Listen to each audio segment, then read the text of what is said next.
previously on Barbarians Rising. For 600 years, the barbarians challenged Rome's power, fighting battle after battle in the name of freedom. But as the rebels fall one by one, the empire endures, and the uprising intensifies. Germany will never kneel before Rome. The barbarians fight blood with blood. Mercy is for fools. No! No, no, no, no, no! Bringing the Empire's age of expansion to a violent end. Once the ancient world's fastest growing power, Rome now builds walls to keep the barbarians out and fights to protect its frontier from a rising threat. The Goths seek refuge in the Empire. We have a message from your Emperor, guaranteeing us protection. But Rome's betrayal What idiot makes an enemy of me when I come in peace? unleashes an apocalypse of its own making.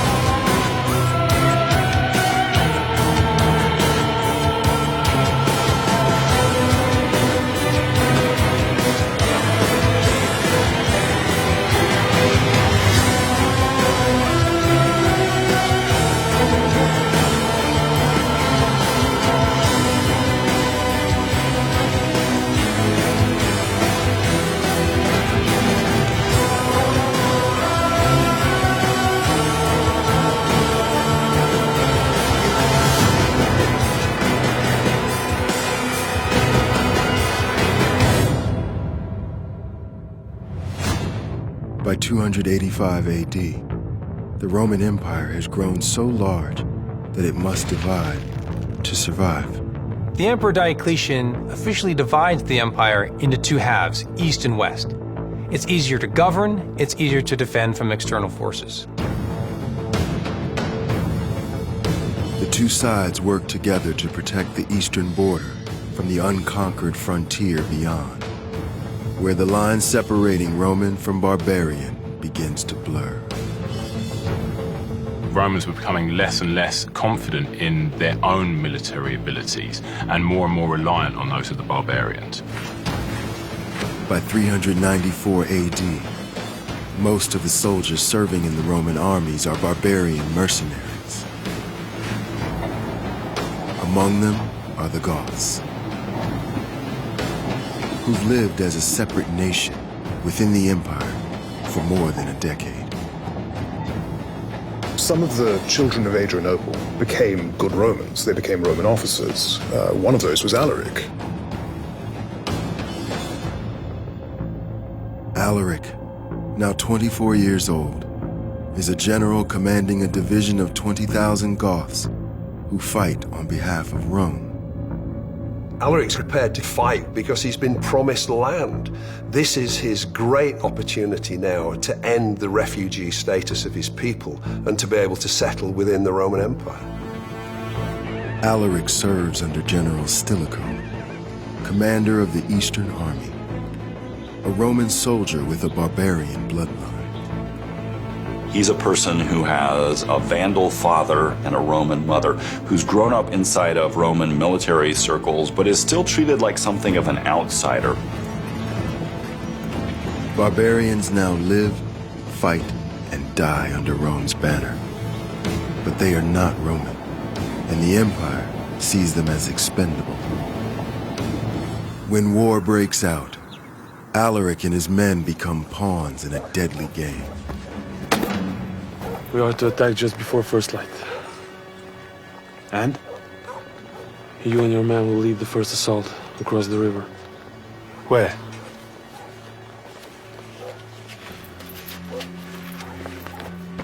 Here. That's their stronghold. You're proposing assault on their most fortified position. That's where I least expected. So we'll be fodder for their archers. Half my men will die before we reach the banks. You have your orders. Friend, persuade the Emperor this is a bad idea.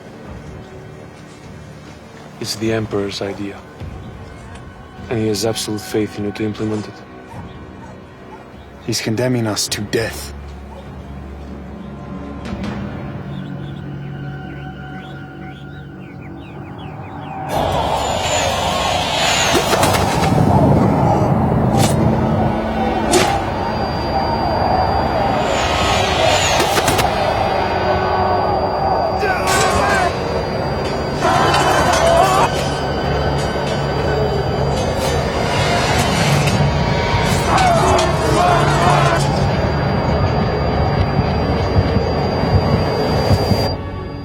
Alaric and his Gothic soldiers bore the brunt of the casualties fighting on the eastern side against Western Roman soldiers.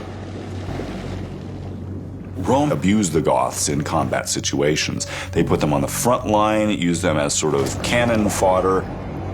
Thousands are lost, and his troops were committed before any Romans were thrown into the fray.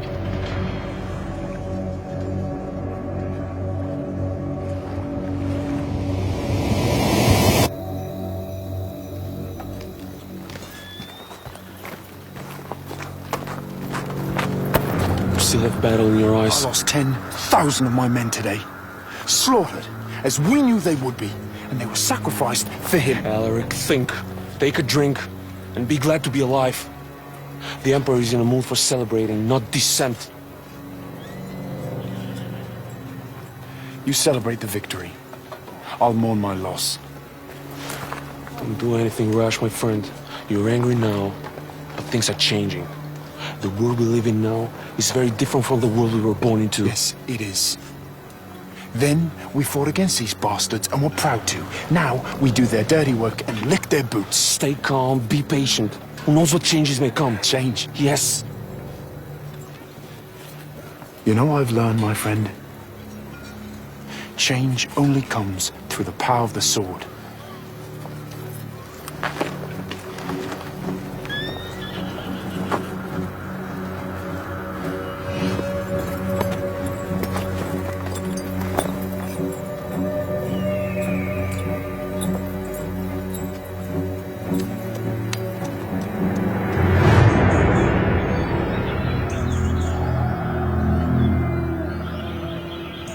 They sacrifice us in their wars.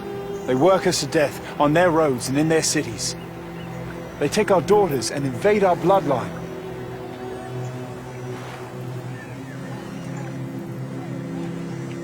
In 30 years, the gods will be extinguished.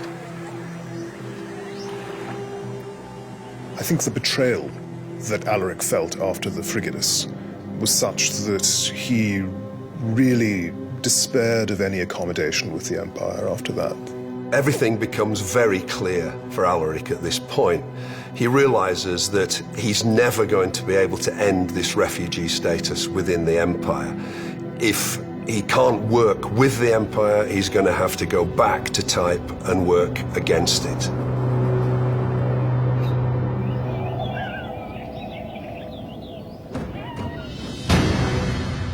An estimated 100,000 Goths live inside the Empire. Alaric intends to unite them all under one leader.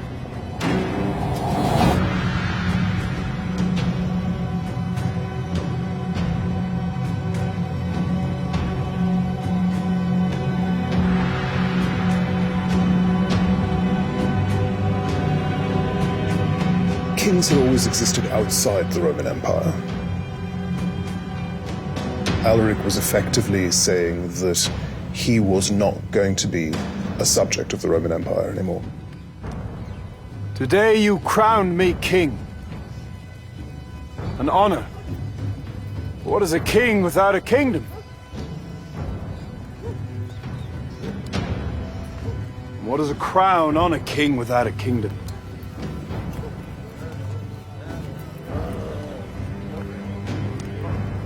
Without a homeland, we are forsaken. For years we've swallowed Rome's lies and cruelties and grasped at the crumbs from their table. Today, you crowned me king. Well, I demand a kingdom. We will take this land, either as conquerors or as dead men. But from today, we cease to do Rome's bidding.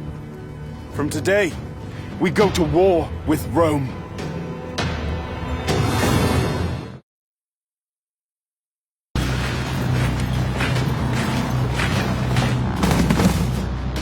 Rome dominates the ancient world for 600 years. But no empire lasts forever. By 400 AD, it struggles to hold on to its power against the rising barbarian threat. Alaric's Goths push deeper into Roman territory, carving out a home from the lands they conquer. A campaign of destruction that goes on for 8 years. If Rome is to survive, General Stilicho, now the supreme commander of Rome's western armies, must end the war.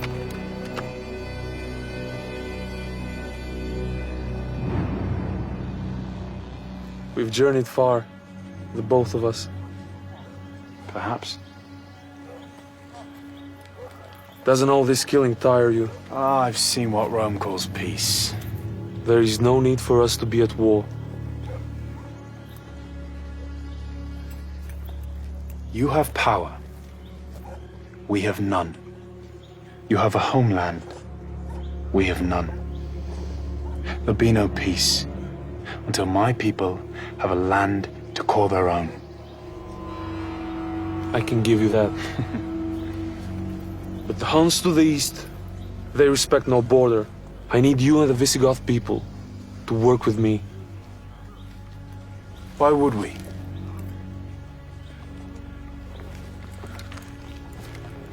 Because I can give you what you want. Help me fight our enemies, and I promise you, you'll have your land. You have my word. The word of a Roman doesn't count for much, I've learned. The word of a friend, then.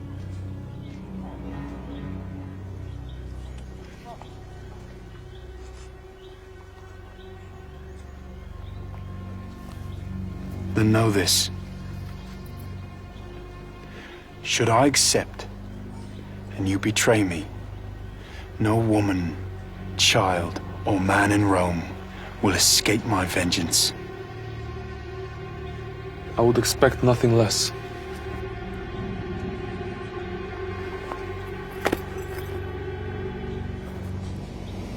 Alaric has seen Rome betray his people time and again since they arrived 29 years ago, seeking refuge from the Huns. But he seizes the opportunity. Stilicho's deal promises the Goths the prize they've long been fighting for: a permanent homeland. In exchange, Alaric and his men agree to help defend the Empire against the Huns. The Goths spend the next 5 years fighting to protect the eastern frontier, holding up their end of the bargain. But Stilicho never delivers on his promise. The Roman Empire is watching as the central part of its territory is being taken over and held by non-Roman peoples. A rising tide of anti-barbarianism is growing and leads to suspicion of Stilicho. Even though he's always served Rome well, and even though he's led their armies effectively, he's seen as a potential enemy within.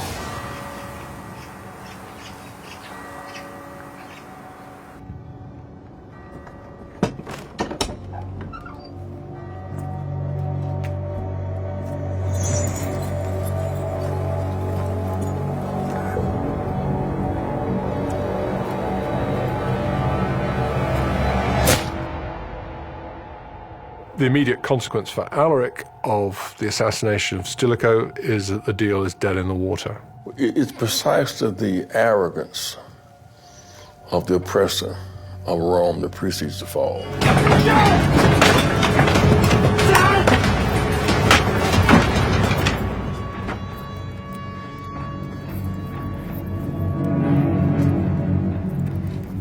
How is it possible These Romans, so completely duplicitous and unworthy, have ruled the world for centuries. Well, they'll rule no longer.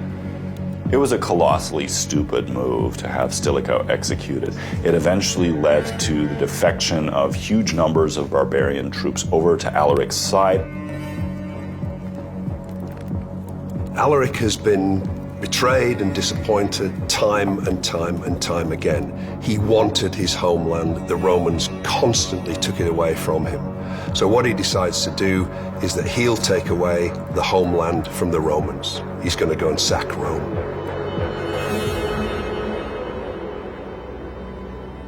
Rome is the center of the empire.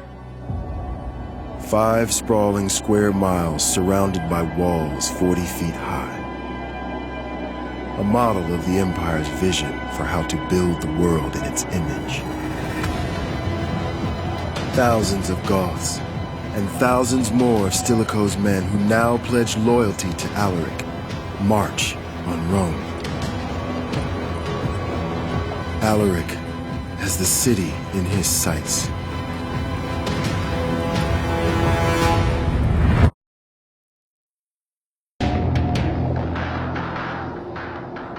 Rome has been the ancient world's supreme power for 600 years. In that time, no barbarian leader has ever marched on the city itself. It seemed impregnable, but of course its Achilles heel was that it needed massive amounts of food in order to supply the nearly 1 million people who lived there. Alaric understood that, and when he undertook the siege, that was the weapon he would use. The barbarians surround the city, cutting off supply lines, trying to starve Rome into surrender. Alaric besieges Rome 3 times in 18 months. The Goths managed to effectively blockade the city, even from access to the sea, which they usually rely on for their food supplies. So starvation reaches a very serious pitch in Rome. But the war of attrition takes its toll on Roman and Goth alike. You get dire consequences on both sides. At Rome, there's plague and famine. There are calls to legalize cannibalism. On the Gothic side, there's plague in their army. So they really need to come to a resolution.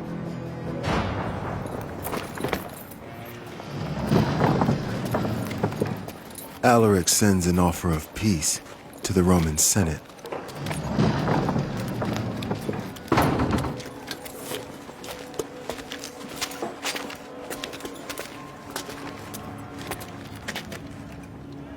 What word from your senators? There are to be no terms. The senators believe your offer was made from weakness. We'll fight you here.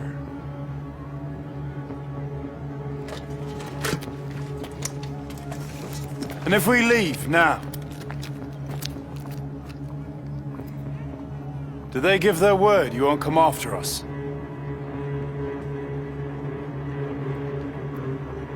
From the Roman point of view, this looks really good. It looks like victory. It looks like they've withstood the siege and Alaric's going to slope off. They might even be able to pick him off at a later stage. But they've seriously underestimated Alaric and his brilliance.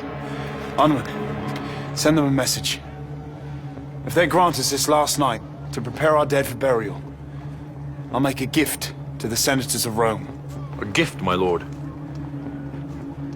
300 of our best men as slaves.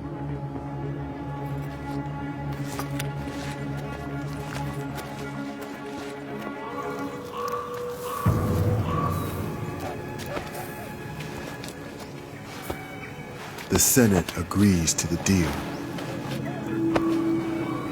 But Alaric does not intend to retreat.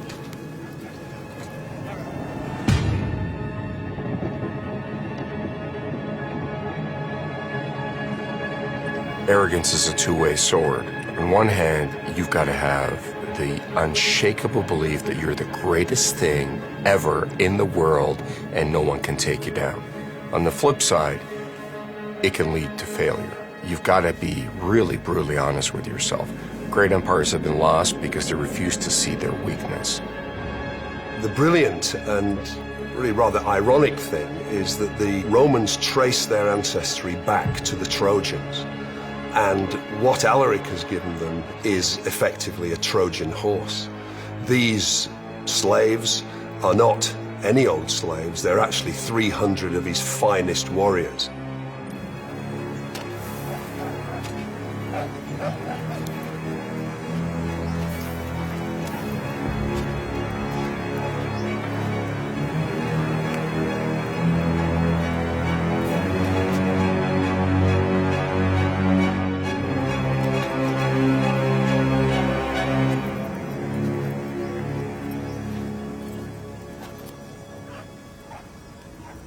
You know who we're burying today? Don't address me, Goth scum. Move on. No. I'm asking. Do you know who we're burying today? Your idiot brother, maybe. Your whore of a sister. No. We're burying Rome.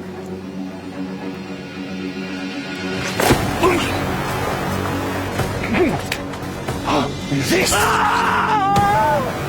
is for my sister.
Enough! Enough. We're not Romans. We're not Huns. We have our victory. Let some live, so they can tell of it.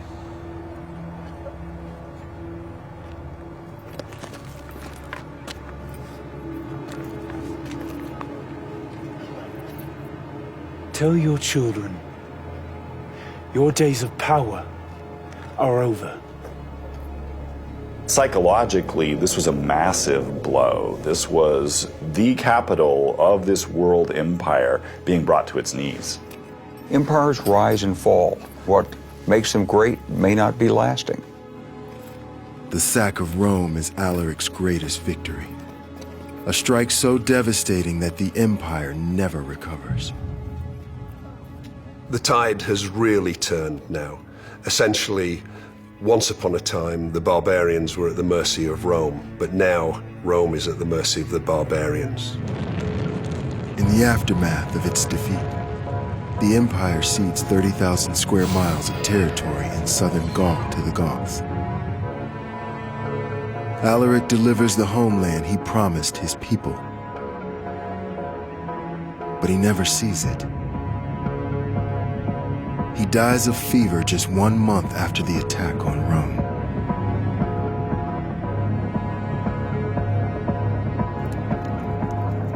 For the first time in generations, the empire is no longer fighting for domination. It's fighting for survival. Rome's enemies begin to move in for the kill, and a new threat is born.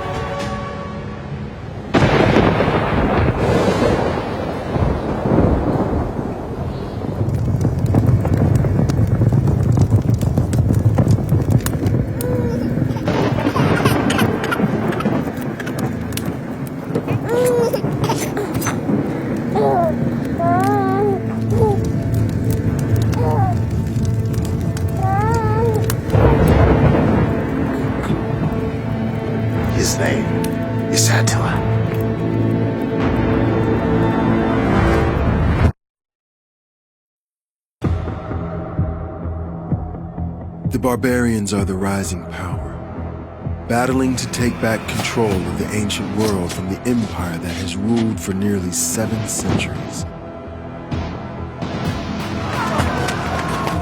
Alaric's sack of Rome is a critical victory in the long fight for freedom. And as the empire picks up the pieces, it must fend off threats closing in on all sides. The Goths in the west, Huns to the east, and in the south, the Vandals. A Germanic tribe displaced by the Huns and forced to roam the empire for the last 20 years. They cross the Rhine frontier in 406 as part of a coalition of people and eventually make their way into Spain. And they've been kind of the whipping boy of the Goths and of the Romans and of other peoples who had settled in Iberia. Their unlikely leader is the illegitimate son of a king. His name is Gaiseric. The Roman sources report that Gaiseric had a physical disability, but apart from that, what they emphasize is his intelligence. Gaiseric was an almost uniquely perceptive statesman. He was ruthless in negotiations and ruthless when he chose to put his army into action.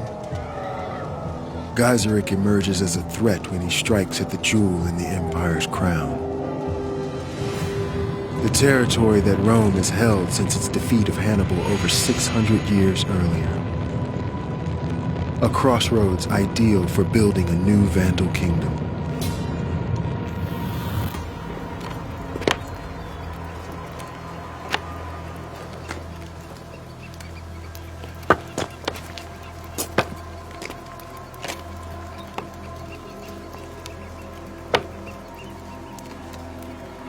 Like many barbarians, Gaiseric was a recent convert to Christianity. He was an Arian Christian, the Romans were Catholics, and each considered the other to be heretics. That meant that they were required by God to wipe each other off the face of the earth.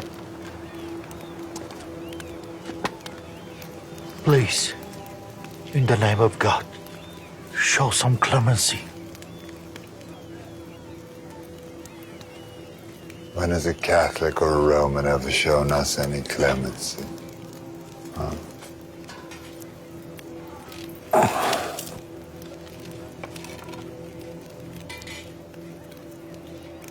Ever since we entered this hateful empire, you and your Roman puppeteers have been the cause of all our torment. The horrors I've seen. I watched our babies thrown on a pyre. Women nailed to your crosses and cut in half. The entire generation of my people annihilated.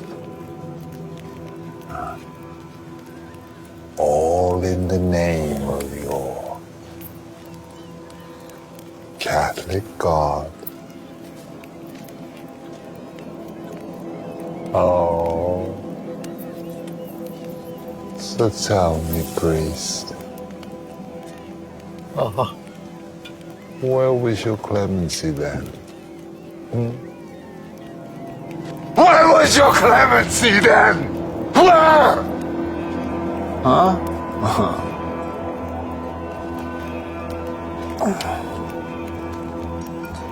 Hurt them. Gaiseric's capture of Carthage is the single most devastating blow to the Roman Empire. Gaiseric now controls the food supply to the armies of the Western Empire, the food supply to Rome. He is in complete control. Rome scrambles to defend its territories against barbarian expansion, as politics weaken it from within.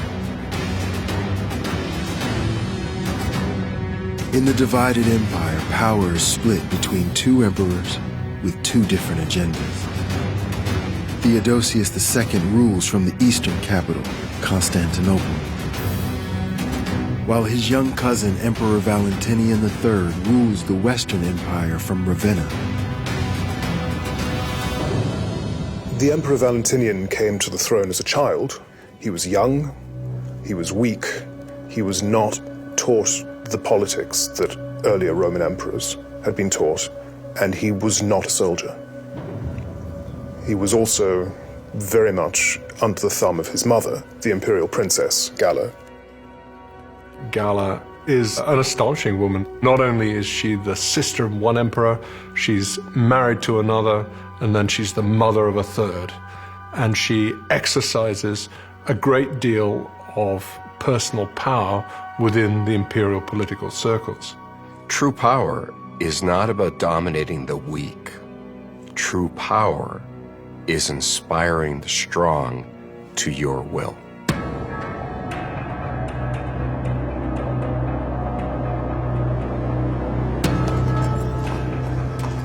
Galla turns to the only man capable of saving her son's crumbling empire, General Flavius Aetius. He's been hostage to barbarian Goths, to barbarian Huns. That's meant he understands the languages, the customs, and also the personalities, the power relationships of these peoples. The main internal political problem Aetius faces is that he's distrusted by the royal family, basically because he becomes too powerful. To start with, his power is balanced by that of several other generals, but he manages to eliminate them and take over complete control of Roman military forces in the Western Empire himself. Lady Galla. You can dispense with the pleasantries, Aetius. We were never very good at them. My lady. Avitus, we have news. The Vandal king, Gaiseric, has taken Carthage. And the fleet? That harbor in Carthage Bay. If Gaiseric is in control of the fleet, then Rome, Ravenna, and Constantinople are vulnerable to attack. The Vandal will not risk all-out war against the Western Empire. No. But if he blockades our shipment of food and gold, then he already has Rome by the throat. Only if he can hold Carthage. Precisely. You will take back Carthage and bring me that cripple's head. We no longer have the armies to fight on multiple fronts. We suppress the Huns and the Goths. I'm aware of our position, Aetius. I will petition the Eastern Empire for reinforcement. For what you did. Backing another against my brother's claim to the throne. So they always remind me. That leaves you in a rather dangerous position, doesn't it, Aetius? The most powerful man in my brother's empire. And the least trusted. We're all in rather a dangerous position with your brother, Lady Honoria. Especially you. Honoria had never been allowed to take a role in imperial politics the way she wanted to, and the way imperial princesses often did. She was effectively a prisoner in the palace. She, moreover, had spent her life at an imperial court. She knew about power games and how to play them.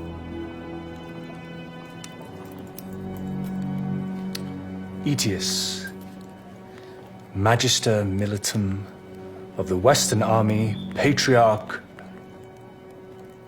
of my empire.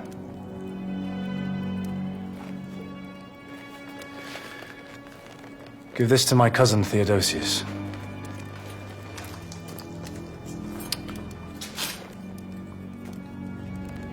I have decided to petition the Eastern Empire to ally their armies and their fleet for you to drive the Vandal king from Carthage.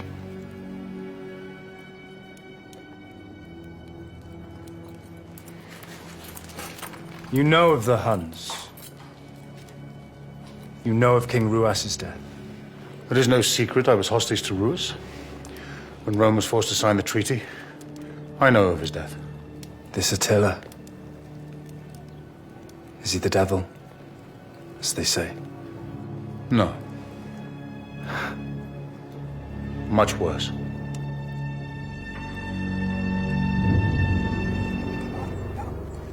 Of all the threats circling the declining empire, none is more fearsome than the Hun. Hailing from the steppes of Eurasia, the Huns are expert horsemen, warriors who live, fight, and negotiate on horseback. They scar their faces with deep cuts to intimidate their enemies and mourn those fallen in battle. They're described as being incredibly ugly, almost glued to their horses. They're fantastic archers. They use strange, unorthodox battle tactics. They come out of nowhere.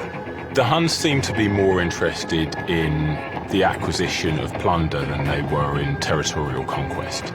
They didn't found cities. They weren't trying to create a settled society. What they were trying to do was conquer as many tribes as possible and become more and more powerful.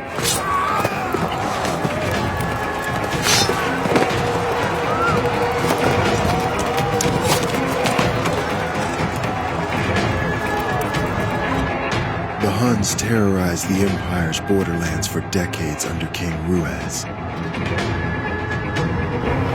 But his death sets off a deadly power struggle.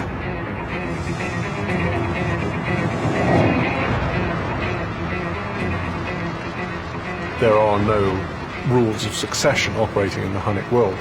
The pattern would appear to be that all the royal children are potential heirs to the throne, and they simply fight it out.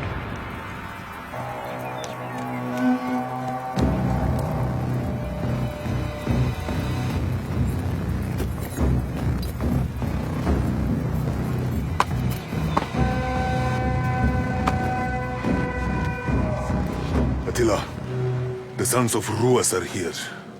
They've made claim to the throne and seek our allegiance. I will not pledge alliance to them. We must align with them, brother. It is their birthright. What about our birthright, brother?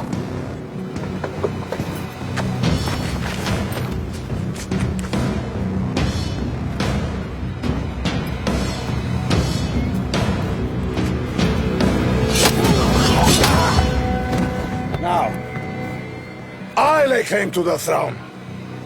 That was a grave mistake, brother. The Ruas were the rightful heirs. Your claim will be challenged. And the challengers will meet the same fate. We will make council. Gather the tribal leaders. How? We will buy their loyalty. Gold cannot buy your respect. They don't need to respect me. They need to fear me.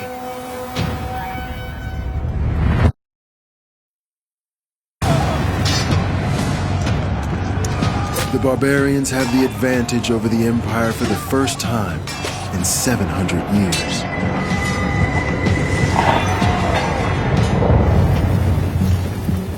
Victims of Roman cruelty and violence for generations, they show no mercy as they begin to dismantle the empire that once forced them into submission.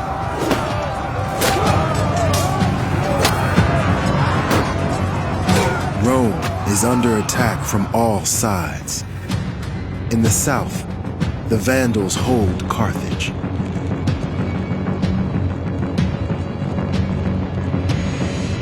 In the east, the Huns rampage across the borderlands, raiding and capturing Roman towns, then offering them back to Rome for a price. But Attila has his sights on even greater power. You all know me, and my brother, and my claim to the Han throne. Since the death of King Ruas, many have vied for leadership. Many of you sit down!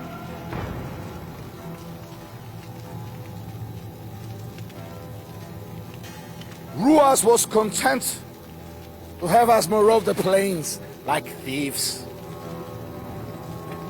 Scavengers, when we should be conquerors.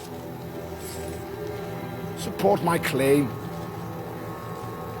and we will no longer feed off the Empire's scraps. You will see riches beyond your wildest dreams. But oppose me, and you'll see your tribes massacred. And of that, You have my word!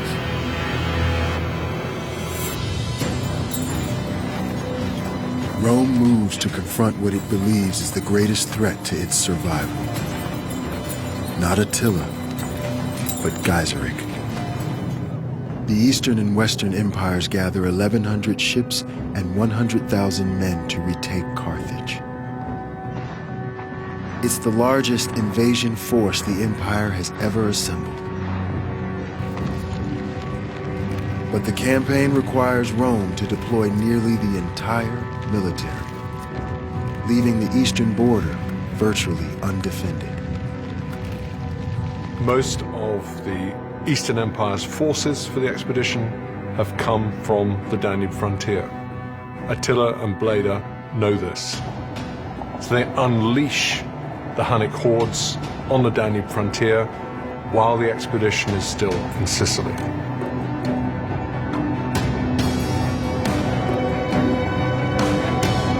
Attila begins a new phase in his campaign of destruction.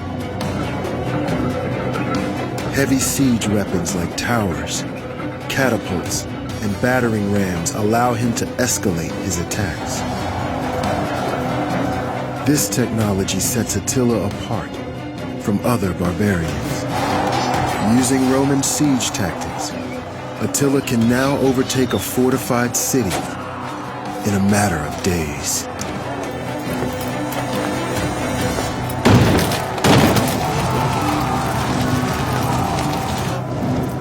This is a seismic shift in the strategic balance of power. Earlier enemies rampaging through the Balkans, like the Goths, couldn't take defended cities. They never conducted successful sieges. The fact that the Huns can do it, and they can take really major Roman bases, that changes everything. Attila's goal was to demonstrate he now had the power to take over the road to Constantinople in such a way that he could threaten the eastern capital.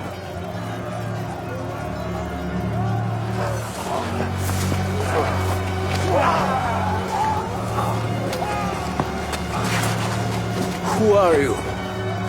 I'm Attila, the whip of God.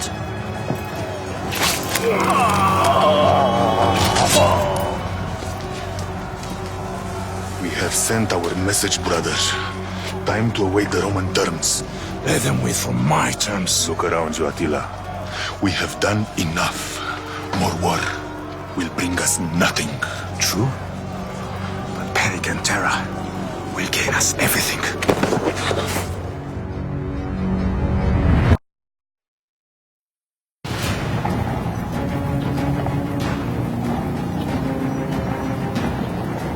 The barbarians are closing in from all sides around the weakening empire.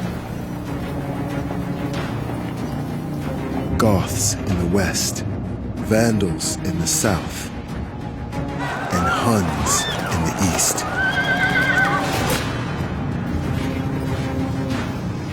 Aetius fights to save Rome from its most urgent threat. Gaiseric's stranglehold on its food supply.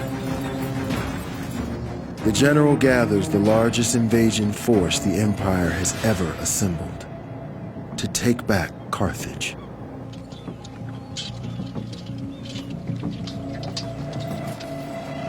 That fleet is our one chance to save the Empire. If we do not take it, Gaiseric will reinforce. Attila can be held. We sailed to Carthage and joined the fight against the Hun on our return. Avitus, you do not understand. I know this enemy. His brother Bleda keeps him on a leash, but... You fear Bleda cannot contain him. If he doesn't, Attila will not stop till the entire Empire burns. We have orders to withdraw. Emperor Theodosius has called back the entire Eastern Army to defend Constantinople from the Huns. We leave at dawn. I'm sorry, my friend.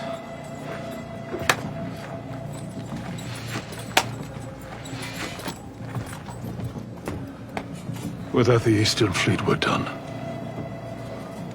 We cannot sail alone. What do you suggest? We leave Carthage to Gaiseric, for now. Agree terms with the Vandals to let grain into the Empire. If and when we defeat Attila, I will return. and remove that traitor's head.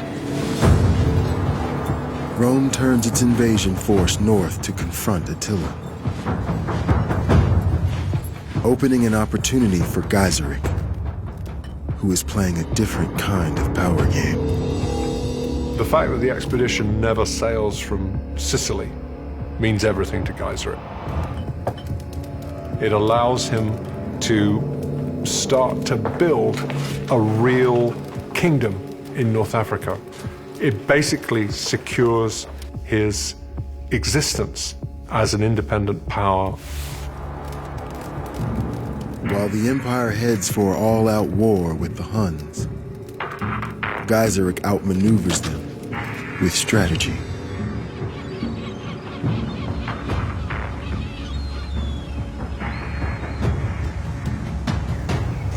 Rome's forces are retreating. If Valentinian fears his Attila, then we must befriend it. Gendo, take the Hun the gold we took from the city as a gift, sign of our alliance. We must use this time to reinforce. The Empire will not stay away forever. Precisely. I want every dissenter in the city slain immediately. Anyone who may have drunk from the cup of Rome. String them up by their inlets. Nunric, I have great plans in store for you, my son. Begin the purge.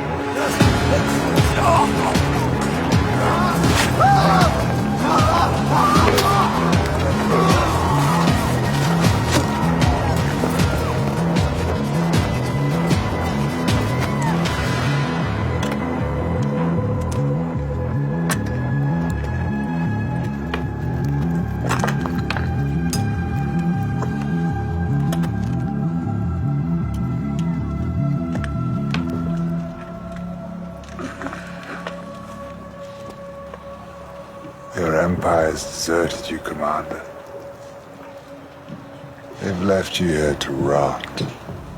And as we starve your people to death, other tribes will rise up. Your people will be obliterated from the face of this earth. See? Now your masters begin to truly understand. We're no longer the underdogs. We're the rising power. The Vandals hold Carthage in their grip, unopposed. Rome lacks enough fighting men to face them and the Huns at the same time. Gaiseric exploits Rome's weakness, demanding ever greater amounts of gold to keep the grain supply flowing back to Rome. Gaiseric forces Emperor Valentinian to marry his daughter Eudocia to his son Huneric. Either he is going to have his son at the court in Ravenna, or else the daughter of the emperor is going to be in Carthage. Either one, it is a new alliance, is a new power axis. What does he have to lose? Nothing.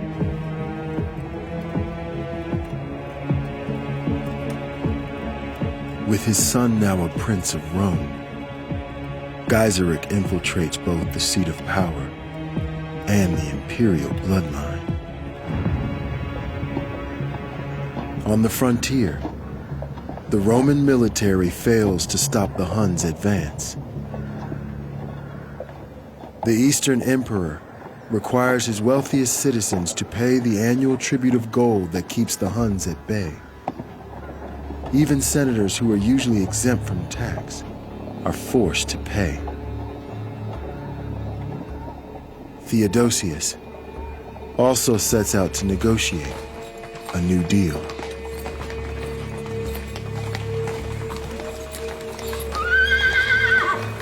Your name, envoy?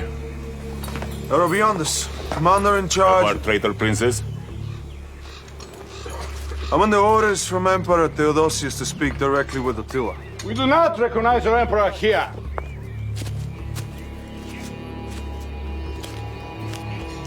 Constantinople only stands because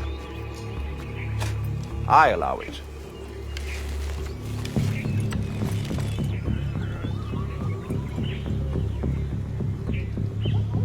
The Emperor has instructed me to negotiate the terms of a peace treaty. This is not a negotiation, Roman.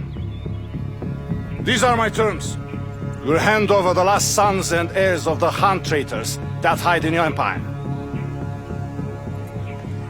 A token of goodwill from Emperor Theodosius. You also doubled the tribute to 1,400 pounds of gold. Reject these terms, and I will send you and your men back in Constantinople in bags. I will present your terms to the Emperor. My men will assure your safe passage to the borders.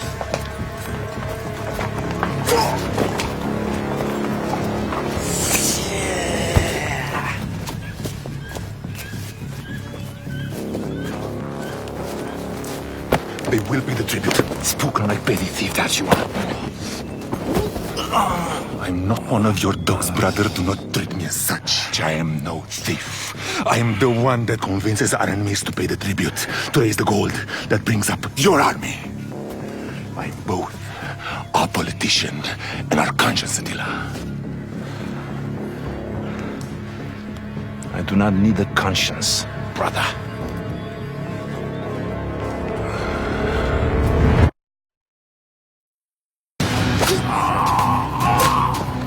The barbarians are the growing power.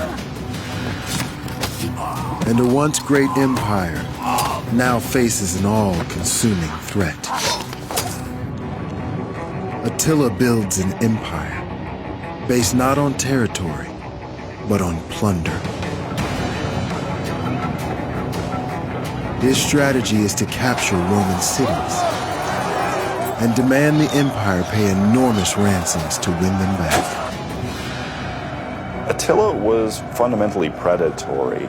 He did not have a massive taxation system set up in order to extract revenue from his subjects. Instead, his goal was to use the Roman Empire as a sort of bank from which he could draw whenever he needed more money in order to supply, above all, those people who were his leaders with gold. When Attila's warpath comes dangerously close to the eastern capital, Constantinople, Emperor Theodosius tries to negotiate a deal to keep the Huns out.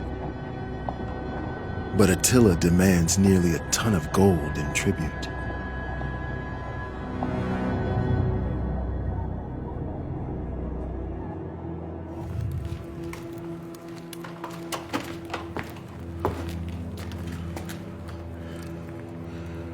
Every territory we lose costs us taxes we need for my army, which is now in tatters.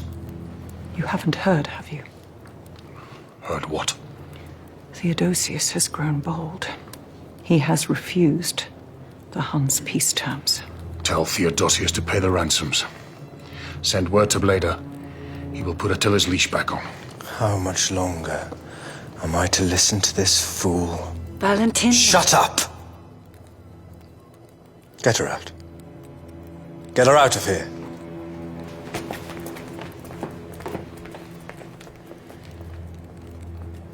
They say Attila has found the Sword of Mars in Scythia. They say it has magical powers, that it proves his divine right to lead. It's nothing but folklore, superstition. I know that!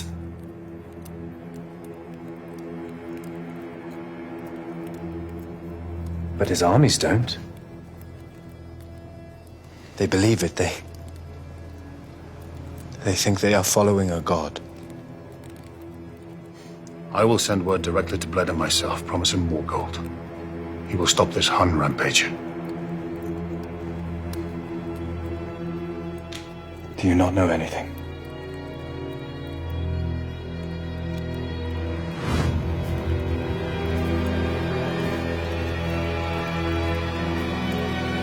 Fate has presented me with this sword.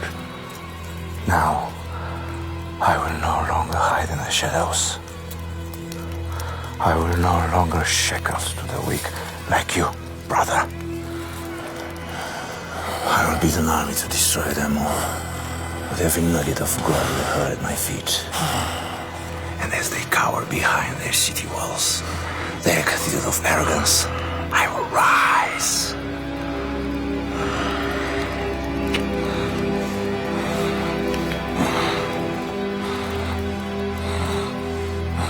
Without my conscience, I'll become a god.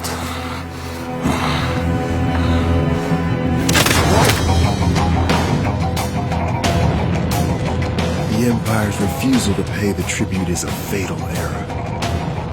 Attila escalates his attacks bent on complete destruction. The Huns sweep through the Eastern Empire, leaving a trail of terror as they head east towards Constantinople. He took over most of the cities in what is today Bulgaria and Serbia. Something on the order of 80 cities were captured. Probably on the order of 100,000 people were taken into captivity. With the Eastern Empire on the verge of collapse, Theodosius surrenders. Attila now demands triple the annual tribute payment. 2,100 pounds of gold a year. The settlement causes a crisis within the Eastern economy,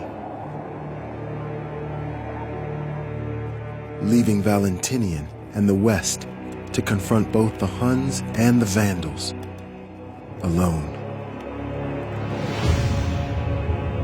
And while Rome unravels, Gaiseric prepares to strike another blow, this time from inside the Empire.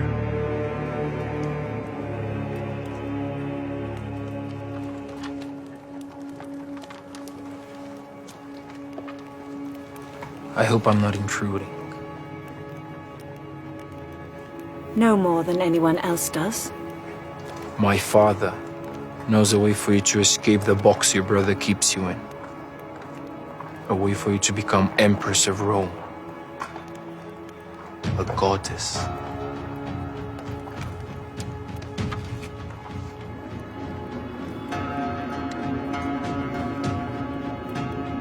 You just need to make a deal with the devil. The Emperor's sister, Honoria, secretly sends a message to Attila, promising her hand in marriage.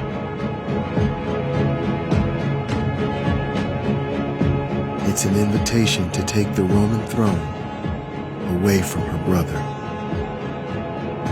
Before Honoria's proposal, it seems like Attila is intent on preying on the Roman Empire, on raiding it, possibly on invading it and taking over its territory.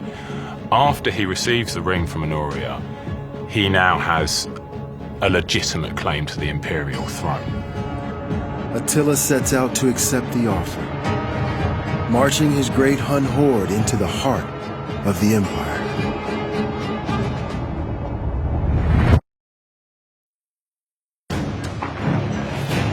The barbarians are picking apart the Roman Empire piece by piece. Attila's killer horde strikes out to claim the Roman throne. And Gaiseric, the mastermind behind a plot to unravel the empire from the inside, prepares for the endgame.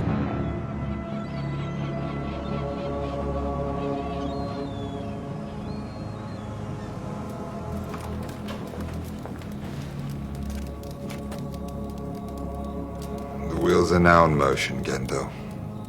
Go to the Hun, tell him it's time to ready his men. He takes the north, we'll keep the south. With all due respect, after Attila gets what he wants, he will never honor any agreement with us. To him, we are weak refugees. And I'll let him continue to think that. We'll deal with him when the time comes. Have you brought me here to talk, or have me killed? Spare me, Aetius. I've no time for theatrics.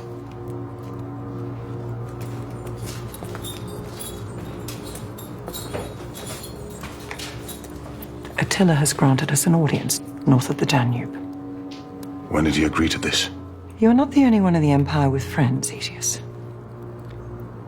I need you to send Avitus. I need him to look for weakness in Attila's camp. I need to know which of his allies fear him the least and may be fit to turn against him. None of his allies fear him any less than anyone else. They live in terror of him. Do you know why the Huns cut themselves? When someone they love dies, they scar their faces in mourning. They would rather shed blood than tears. Well, I will not shed any tears for Attila. Send Avitus. Galla's plot to gather intelligence on Attila comes too late. The Hun army is already marching towards the Empire. Attila sends word to Emperor Valentinian, revealing his sister's deception and demanding half the Western Empire as his wedding gift. What have you done? You know what I have done. You traitor. I promised Attila my hand in marriage if he would free me from you. I am an emperor's daughter. I should have you executed. None of us will survive this. None of us would have survived anyway. At least this way, our family will still have a hand in the Empire. What empire? There will be no empire. Place her in my care. I will see she never leaves her room until I work out what to do with her. Are you in on this plot? Is this your doing? Of course not. How dare you implicate me in this disgrace? Take her to my chambers and lock her in.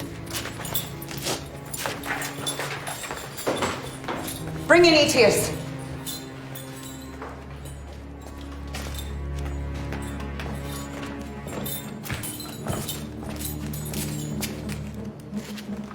Has Avitus returned? Yes, but with grave news. Attila and his armies have vanished. We do not know exactly where he is. But I have no doubt Attila rides on us. Then send the legions to reinforce the northern borders. Hunt him down. With all due respect, we do not have enough men. If and when he attacks, we will not be able to hold him. We cannot defend our borders. We cannot rely on the east for reinforcements. It leaves us with just one option. We must send word to the barbarian tribes to form a coalition, just as Hannibal did. Have you lost your mind? First, we beg the East for help. And now you ask us to beg our enemies. They are Attila's enemies too. And they know that when he comes, they will be forced to submit or die. If they unite with us, they may stand a chance. Then you must send them a message. I already have. Messengers ride to the Alani, Burgundians and Franks. Avitus rides to seek an audience with Theodoric and the Goths. You dare to send word without my consultation. This is treason! It would be treason to do nothing.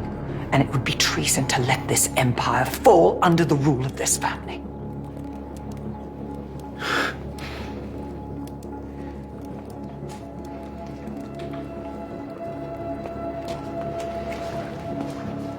What makes you think Theodoric and his Goths would fight alongside us? They hate us, and you most of all.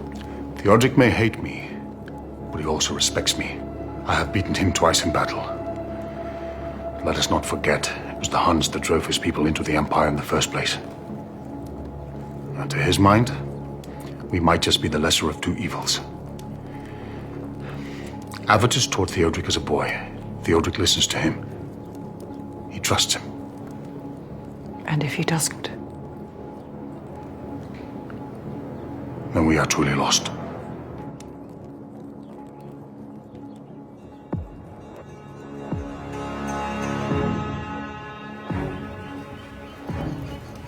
Up to this point, the whole of the strategy of the Empire has been to try and keep the Goths in line. Now the Empire has to go cap in hand to the Goths to keep itself in being. I should have you killed for coming here. No matter what you meant to me in the past. Maybe you should hear me first, Theodoric.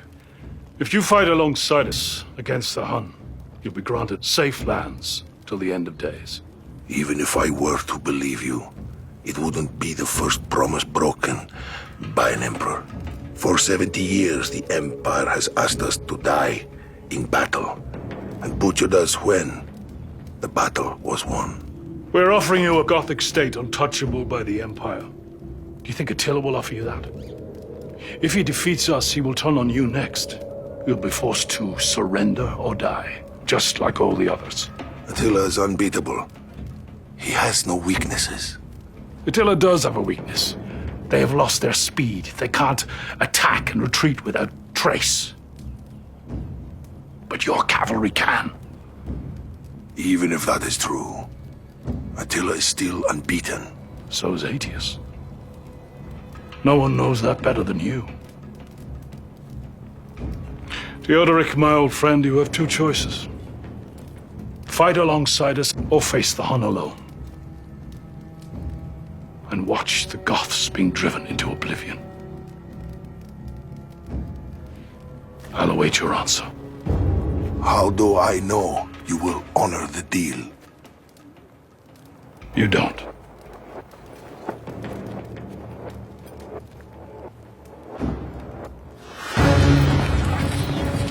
Before Theodoric can decide whether to ally with Rome, Attila forces his hand. His horde, as many as 100,000 warriors, crossed the Rhine into Roman territory, attacking a string of cities in a bid to seize Gaul. Aetius scrambles his forces to confront Attila.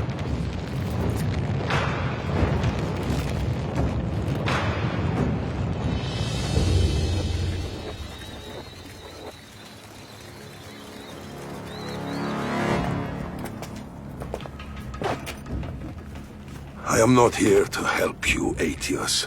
I'm here to save my people. I expect nothing less. I lead my own men. We will not be used as fodder. You have my word. Attila knows we're preparing for battle. He's broken off the siege and rides to meet us on the plain. It's imperative we arrive first.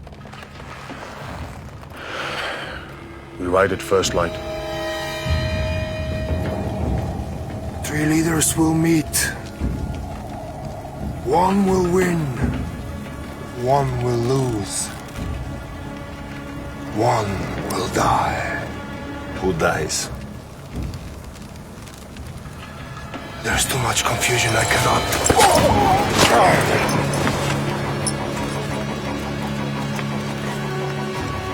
Know this.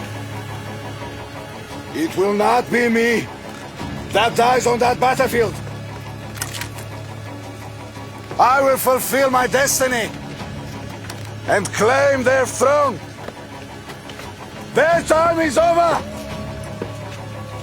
It is the end of their rule and beginning of mine.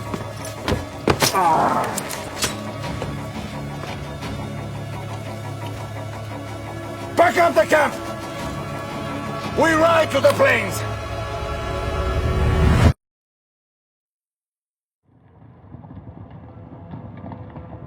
For 700 years, the barbarians have challenged Roman supremacy and fought back against its tyranny.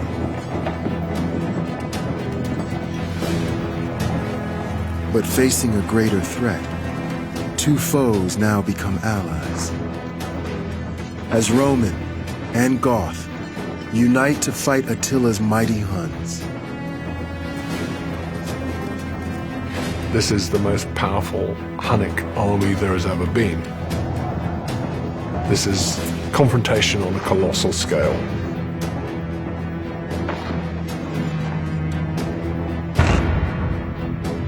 The Catalonian plains will be their battlefield.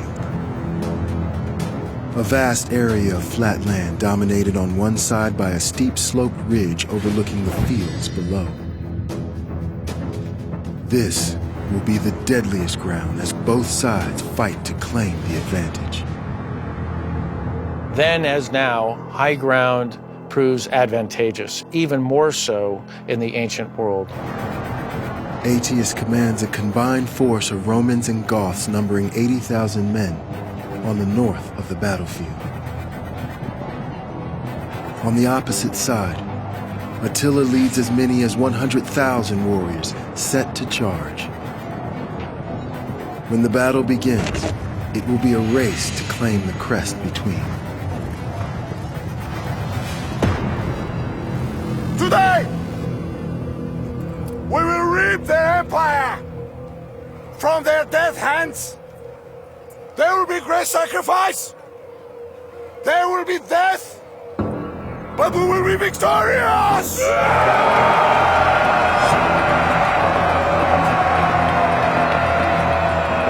I will cast the first spear at our enemy. And if any man stand up to rest while I'm still fighting, he's already a dead man to me!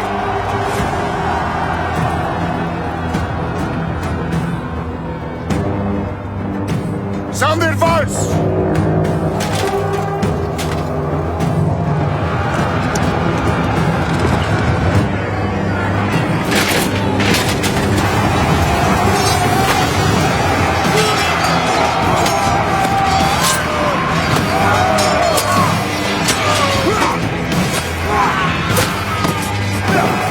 Control of the high ground changes hands again and again during the battle.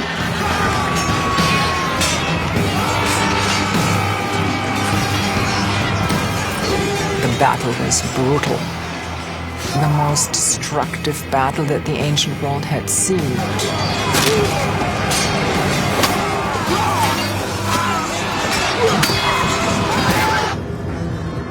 Finally, the Goths break through the Huns' front line.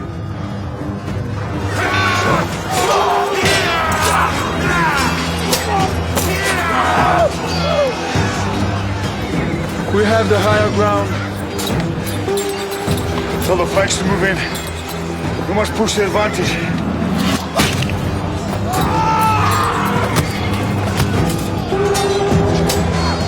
The killing continues unrelenting for 12 hours.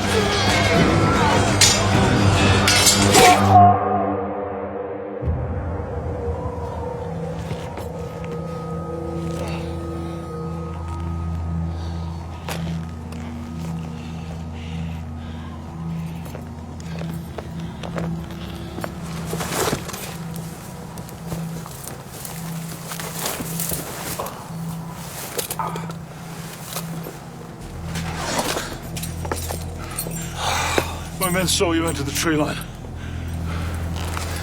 What's happening? Who has the advantage? Both sides have lost many. We hold the advantage, but at great cost. The Odric has fallen. His men have scattered, as have ours. And where's Attila? Retreated behind his own wagons. We engage with him again at dawn. For Attila to lose the high ground, to think that now he no longer held the advantage, to think the unthinkable, that in fact his forces might lose, this was too much to bear. Why do you lose my advantage? I will not be taken alive by them!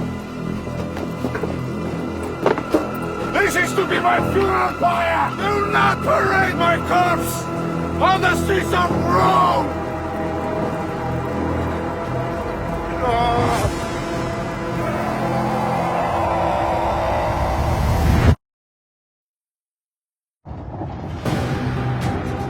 The Battle of the Catalonian Plains is one of the bloodiest in the history of the Roman Empire.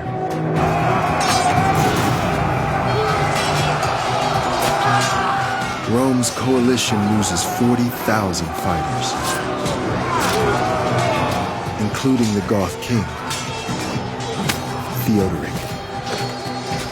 50,000 of Attila's 100,000 men fall. The Huns arrive on the battlefield as the most feared menace in the ancient world. They leave it as a shattered empire.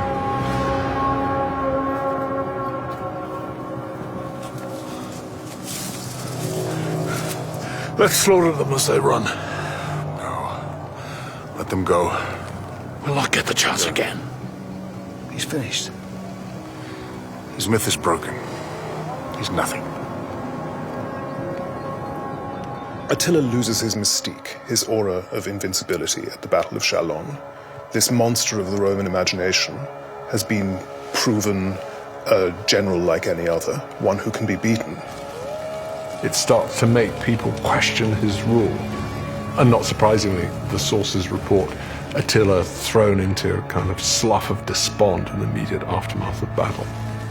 Attila never claims Honoria as his bride. Unable to conquer Rome,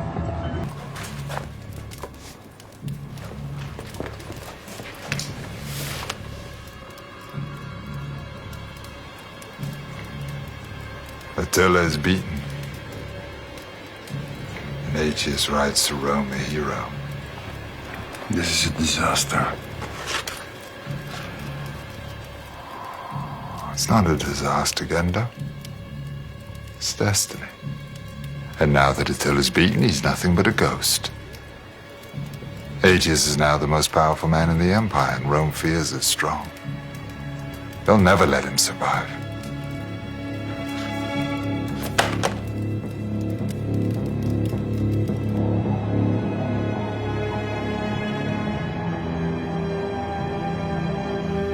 We lost 7 legions in the battle.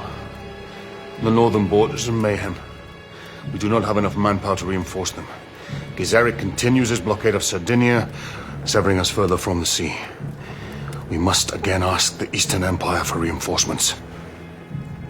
You dare to question my rule by blaming the troubles of the Empire on me. I blame no one. Oh, enough.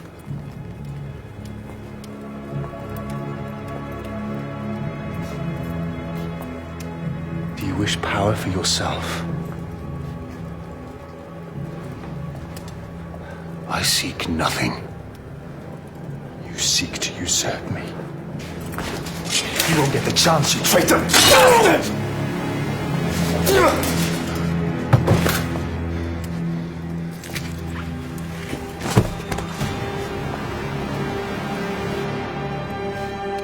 For Aetius, he should be celebrated as the great hero who has defeated the Huns. He has done the impossible. Arguably the greatest military figure Rome has known, certainly the greatest military figure Rome has known for a long time. But Rome fears those who are strong military, and no one better than he knows how vulnerable his position is. The death of Aetius deprives Rome of its most effective protector. His reputation alone is probably enough to keep barbarians away from the gates of Rome.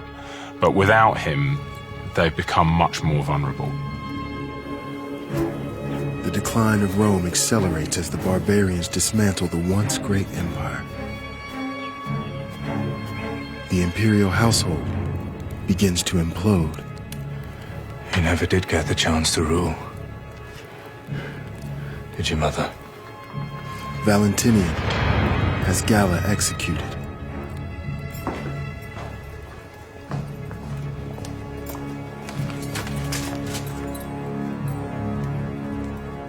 What are you doing?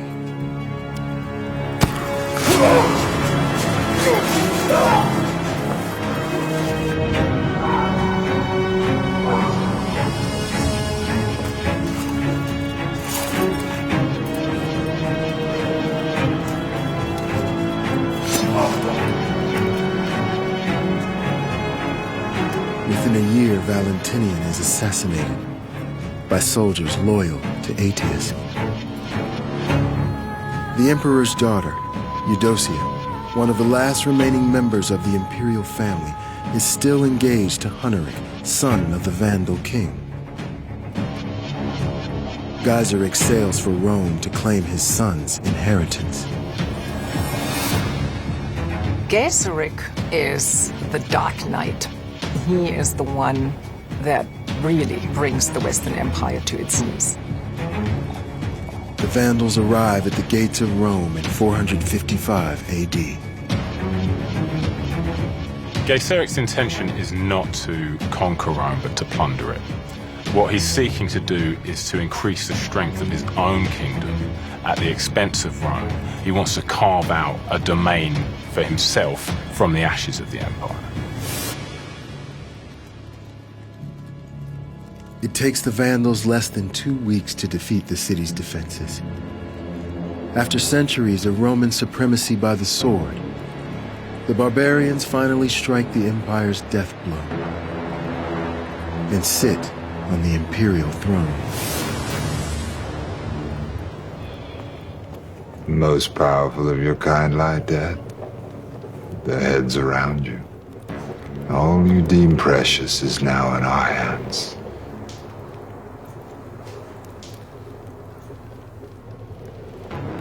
You stupid fools. You never saw this coming, did you? Tomorrow we will sail back to Carthage to accelerate the growth of our empire and watch from afar as yours collapses into the sand. You're done. Now it's our time.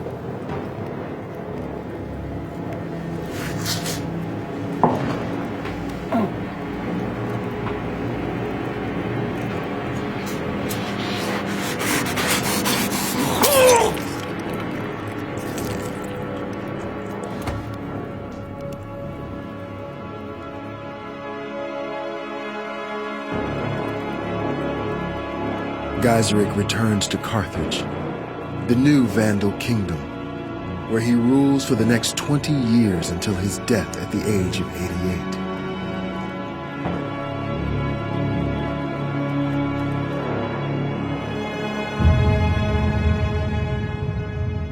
88. Soon barbarians from across Europe, including Goths, Franks, and Saxons, move in for the kill.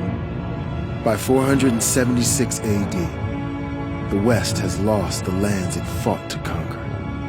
From Britannia, to Gaul, to Hispania, Germania, and North Africa. Its territory rolled back to borders not seen in 6 centuries.